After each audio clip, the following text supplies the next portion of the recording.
का मेरी बीवी बहुत बदज़बान है, मैं कई दफ़ा तलाक देने की सोच चुका हूँ, लेकिन मेरे 3 बच्चे हो चुके हैं। बच्चों को देखता हूँ तो फिर मैं अपने सब्र का घूंट पी लेता हूँ, वरना मेरा जी चाहता है उसको अभी तलाक दे के घर से निकाल दूँ।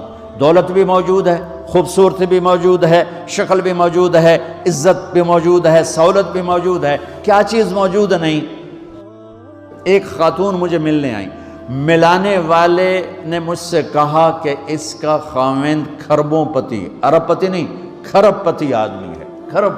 खरबपति पाकिस्तान में 2, 4, 10 आदमी हैं। उस खातून ने आकर मेरे सामने बोलने से पहले ही रोना शुरू कर दिया, वरना पहले कोई औरत या मर्द आके दुखड़ा सुनाता फिर रोता है, वो रोई पहले और बात बाद में। वो कहने लगी, मौलाना साहब मुझे लोग बड़ा खुशकिस्मत समझते हैं कि मैं बहुत बड़े मालदार की बेगम हूँ, लेकिन मैं लानत भेजती हूँ उसकी दौलत पर कि उसका रवैया ही मेरे साथ अच्छा नहीं, तो मैं हीरे के सेट क्या करूँ, मैं सोने चांदी के सेट क्या करूँ, मैं ये करोड़ों रुपए की गाड़ी को क्या करूँ, जब मेरे खामिद का रवैया ही मेरे साथ इंसानों वाला नहीं है और उसके अखलाक अच्छे नहीं हैं।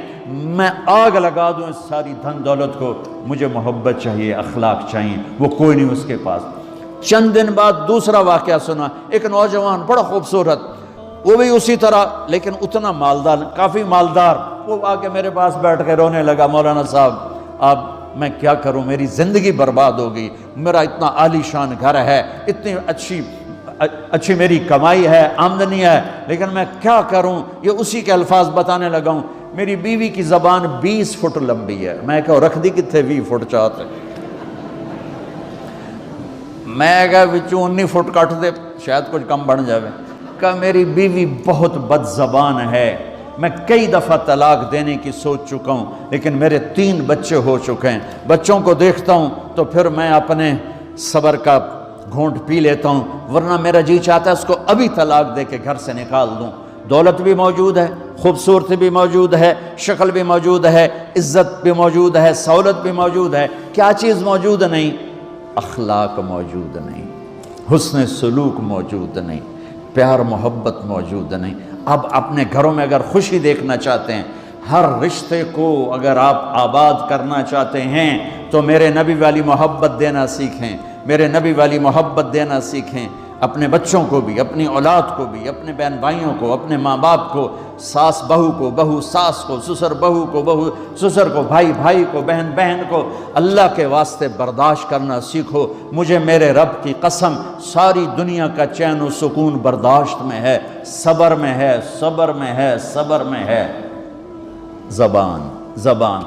एक नौजवान मेरे पास आया, कहा जी मेरी बीवी से लड़ाई होती, मुझे कोई तावीज़ दो। मैंने कहा बीवियों पे तावीज़ असर ही नहीं करता।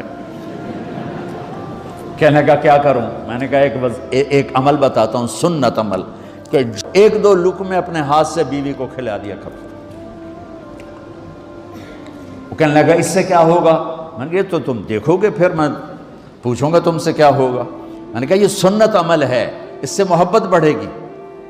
कोई 8-10 दिन गुजरे तो उसका फ़ोन वैसे आ गया हाल अवाल पूछने मेरा, तो मुझे अपनी बात याद आ गई। मैंने कहा मेरी बात पे अमल किया था, कहने लगा नहीं। मैंने कहा क्यों, कहने लगा शर्म आती। मैंने कहा लड़ते हुए शर्म नहीं आती, कभी कोई कमज़ोर से भी लड़ता, औरत तो बेचारी कमज़ोर है। चलो यहाँ की औरतें ताकतवर हैं, सुना है कि बड़ी शेरनियाँ हैं और इनके खामिद सारे बकरी ये शेर हैं, उल्टा ही काम है। यहाँ औरतें शेर है, खामिद बकरियाँ हैं।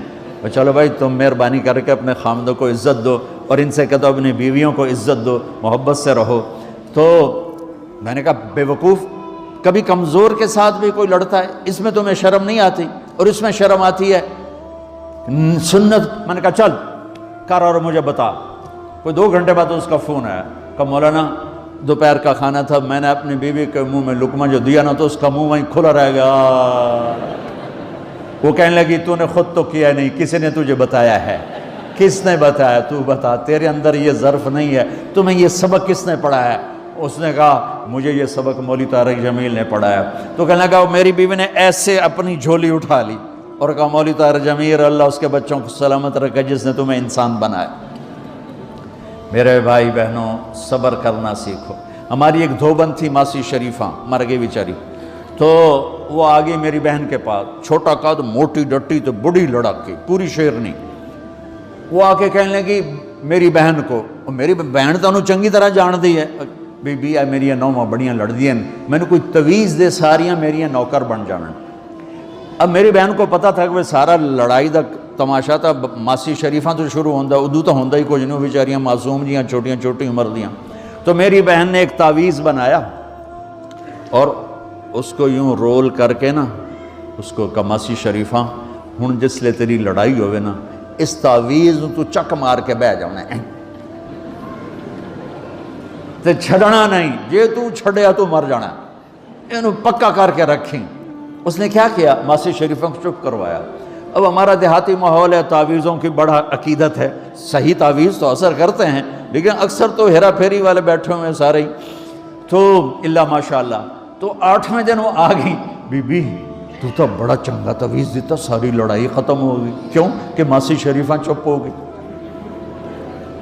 तो मैं इन सारी मस्तूरात को ये तावीज़ दे के जा रहा हूँ, ये सब ले लो, ये मर्द भी ले लो, और जब कोई झगड़ा हो यहाँ रख के चुप करके बैठ जाना, आपकी लड़ाइयाँ ख़त्म हो जाएं।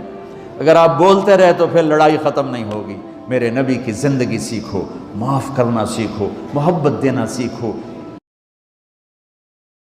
सब्र करना सीखो। हमारी एक धोबन थी मासी शरीफा, मर गई बेचारी। जोर के साथ भी कोई लड़ता है, इसमें तुम्हें शर्म नहीं आती और इसमें शर्म आती है। सुन्नत, मैंने कहा चल कर और मुझे बता। कोई 2 घंटे बाद तो उसका फ़ोन आया, कहा मौलाना दोपहर का खाना था, मैंने अपनी बीवी के मुंह में लुकमा जो दिया ना तो उसका मुंह वहीं खुला रह गया। वो कहने लगी तूने खुद तो किया नहीं, किसी ने तुझे बताया है? किसने बताया? तू बता, तेरे अंदर ये ज़र्फ नहीं है, तुम्हें ये सबक किसने पढ़ाया? उसने कहा मुझे ये सबक मौलवी तारिक जमील ने पढ़ाया। तो कहने लगा मेरी बीवी ने ऐसे अपनी झोली उठा ली और कहा मौलवी तारिक जमील अल्लाह उसके बच्चों को सलामत रखे जिसने तुम्हें इंसान बनाया। मेरे भाई बहनों,